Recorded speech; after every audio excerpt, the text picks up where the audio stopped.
இவங்களுக்கு செஞ்சு என்ன பிரயோஜனம்? போதும். இவங்களுக்காக ஜெபம் பண்ணி என்ன பிரயோஜனம்? போதும்.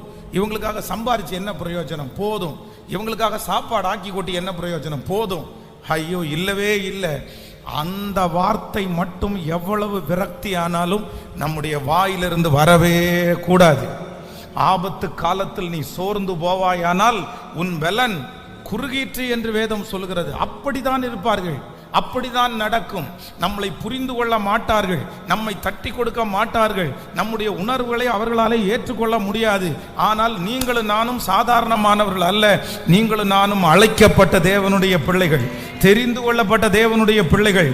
நம்மை கொண்டுதான் ஆண்டவர் அந்த இடத்திலே ஒரு அசைவை கர்த்தர் கட்டளையிட போகிறார். நம்முடைய குடும்பத்தை கொண்டுதான் ஆண்டவர் அந்த அசைவை கட்டளையிட போகிறார். நம்மை கொண்டுதான் நம்முடைய பிள்ளைகளை கர்த்தர் ரட்சிக்க போகிறார். அதனாலே என்ன வந்தாலும் என்ன சொல்லக்கூடாது அப்படின்னு சொன்னா, போதும் ஆண்டவரேன்னு சொல்லக்கூடாது. போதும் ஆண்டவரேன்னு சொல்லக்கூடாது.